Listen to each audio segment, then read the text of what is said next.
Okay, so I like this. We must pay more careful attention to what we've heard so that we do not drift away. It is so easy to drift from God.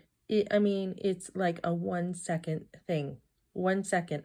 When I was in a post-abortive class here in Colorado, we were talking about the spiritual attacks, especially for women who have been through an abortion.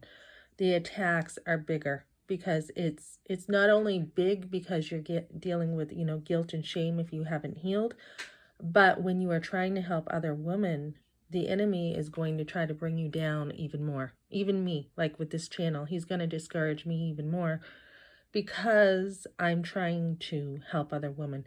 So it only takes 1 second, one of the ladies said, and it's true. From the bedroom to the bathroom, 1 second, you're just walking down the hall, maybe you have a short hall like me, and you can think something that is not true within seconds, and the enemy can get you down.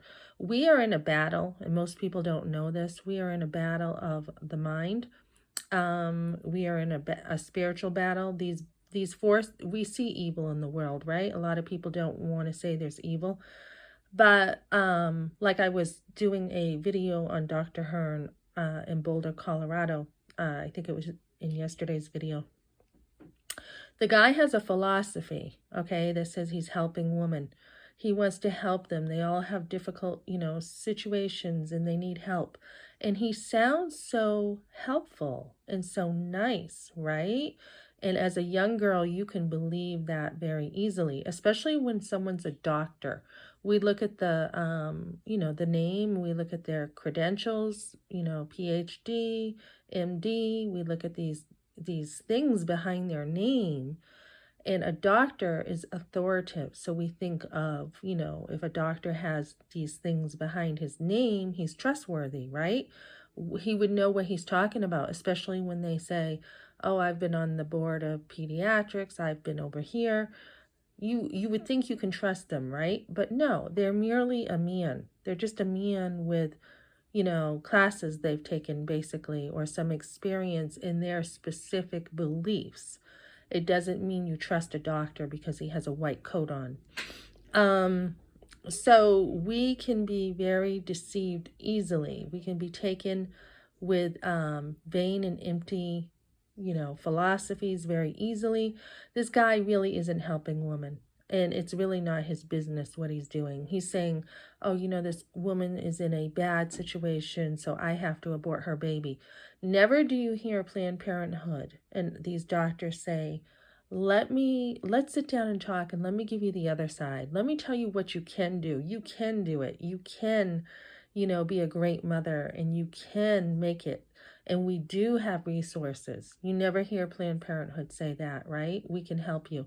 All the stuff the pregnancy centers do to help women, you never hear Planned Parenthood saying, let us pay for this or let us pay for that. So the vain philosophies in the world will lead to wrong actions. So you want to be very careful that what you believe is true. And how do we do that? We stay in the word. So we haven't gone over this lesson yet, but I like this idea. Keep a spiritual notebook. It is important to have things written down that you believe in and to document it so that you can go back to that, so you have strength. And that's going to help you, and not just be a hearer of the word, but a doer. And we have to discipline ourselves daily. I mean, we really do. When you start being like, oh, I don't need the word every day. I had a lot of the word yesterday. That's great. But just like food, when you ate yesterday, what's your food for today? If you're going to go without the Bible each day, you are going to be starving in your life. And that's something I've kind of had to learn the hard way. I've been like, oh, well, I have my music or I have this. So I am becoming more disciplined in my own life with the Word of God. And I see others doing it that spur me on.